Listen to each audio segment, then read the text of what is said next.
Hi friends, இன்றைக்கி super டேஸ்டியான எல்லாத்துக்கும் ரொம்ப பிடிச்ச ஹோட்டல் ஸ்டைலில் வெஜ் ஹாக்கா நூடுல்ஸ் எப்படி செய்கிறதுன்னு பார்க்கலாம். இந்த நூடுல்ஸ் செய்கிறதுக்கு வெஜிடபிள் கட்டிங்ஸ் தான் ரொம்ப முக்கியம். நம்ம எப்போவுமே வெஜிடபிள்ஸை அந்தந்த டிஷ்ஷுக்கு தகுந்த மாதிரி கட் பண்ணணும். இந்த மாதிரி ஆனியனை நீட்டமாக கட் பண்ணி உதுத்தி வச்சுக்கோங்க. கொஞ்சம் சின்னதாக இருந்ததுன்னா இப்படி இந்த ஹாஃபாக கட் பண்ணி வச்சுருக்கோம்ல, அதையே குறுக்கால நம்ம நீளமாக அரிஞ்சு உதுத்தி வச்சுக்கோங்க. அது ஒரு முக்கியமான ஒரு பார்ட்டாக இருக்கும். இந்த மாதிரி உதுத்தி வெங்காயத்தை எடுத்து வச்சுக்கோங்க. அதுக்கப்புறம் ஒரு கேரட் எடுத்துட்டு அது சன்னமாக இருக்கோ இல்லை பெருசாக இருக்கோ இந்த மாதிரி சைடாக கட் பண்ணுங்கள். நீளமாக வகுந்துடக்கூடாது. சைடாக கட் பண்ணிங்கன்னா உங்களுக்கு நீளமான துண்டுகளாக கட் பண்ணுறதுக்கு ஈஸியாக வரும். சரிஞ்சும் விழுகாது. இது மாதிரி வச்சு கட் பண்ணிங்கன்னா இந்த கேரட்டும் நீளமாக கட் பண்ணி எடுத்து வச்சாச்சு. அடுத்தது குடமிளகாவும் 2 பக்கமும் அரிஞ்சிட்டு நடுவில் இருக்க விதையை அப்படியே ரவுண்டாக கட் பண்ணி எடுத்துருங்க. பாருங்கள், இந்த மாதிரி நீட்டமாக கிடச்சிரும். இதை இப்போ நம்ம எவ்வளோ லென்த்துக்கு கட் பண்ணுறோமோ அதுக்கு ஈஸியாக கரெக்டான ஒரு நீளத்துக்கு இருக்குது. அதனால 2 துண்டாக அடியில் வச்சுட்டு கட் பண்ணுங்கள். சீக்கிரமாக வெட்டி எடுத்து வச்சிடலாம். அவ்வளோதான்.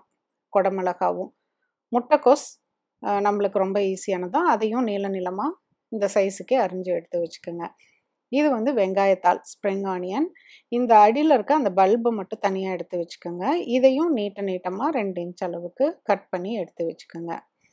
அவ்வளோதான், நம்மளுக்கு வெஜிடபிள்ஸ் எல்லாம் ரெடி ஆயிடுச்சு. காய்கறி வெட்டுற சமயத்துலேயே ஒரு பெரிய பாத்திரத்தில் பாதி அளவுக்கு தண்ணி விட்டு கொதிச்சப்புறம் நூடுல்ஸை அப்படியே பாராகவே போட்டுருங்க. உடைக்காமல் போடுங்க. அப்போ தான் நீளமாக கிடைக்கும். இது நல்லா கொதித்து வரட்டும். ஒன்னோட ஒன்று ஒட்டாமல் இருக்கிறதுக்காக 1 டேபிள் ஸ்பூன் எண்ணெயும் கொஞ்சம் உப்பு சேர்த்துறதுக்காக 1 டீஸ்பூன் உப்பு மட்டும் போட்டிருக்கேன். இது ரொம்ப ஃபுல்லாக வெந்து சாஃப்டாக ஆகிற வரைக்கும் விட வேண்டாம். அதுக்கு கொஞ்சம் ஒரு ஸ்டேஜ் முன்னாடியே நீங்கள் நிறுத்திட்டு இதை தண்ணி அப்படியே வடிகட்டிடுங்க. தண்ணி நல்லா வடிச்சிட்டு பச்சை தண்ணி நல்ல தண்ணியாக ஊற்றிட்டு குடிக்கிற தண்ணி ஊற்றி நல்லா வாஷ் பண்ணி எடுத்து வச்சுருங்க. அப்போ தான் அதோட சூடு குறைஞ்சி ஒன்றோட ஒன்று ஒட்டி குழஞ்சி போகாமல் இருக்கும்.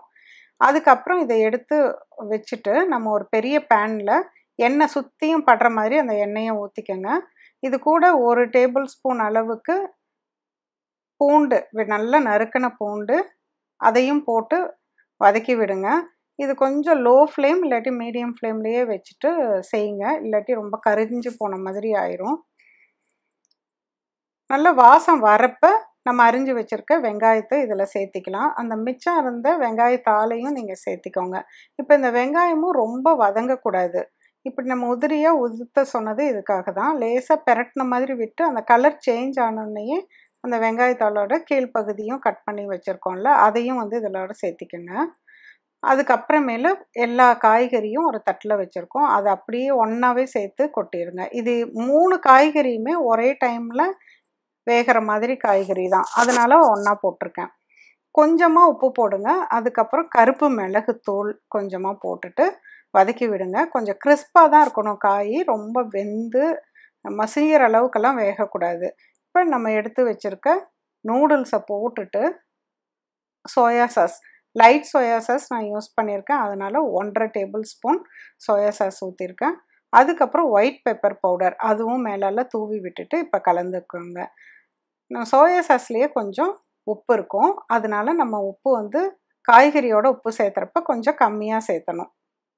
இப்படி நல்லா பெரட்டி விடுங்க. நூடுல்ஸ் நல்லா நீளமாக இருக்கிறனால நம்ம அப்படியே இதை தூக்கி விட்டு இல்லாட்டி ஒரு ஃபோர்க் வச்சு கூட நல்லா மிக்ஸ் பண்ணலாம். அப்போ தான் நம்ம போட்ட அந்த பெப்பர் பவுடர் அப்புறம் சோயா சாஸ் காய்கறியோடு சேர்ந்து நல்லா கலந்து வரும். சூப்பராக இருக்குங்க. இதெல்லாம் இனிமேல் ஹோட்டல்லையே வாங்காதீங்க. நீங்களே வீட்டில் சூப்பராக செஞ்சு கொடுங்க. மீண்டும் ஒரு புதிய ரெசிபியோடு சீக்கிரம் உங்களை மீட் பண்ணுறேன். தேங்க்யூ.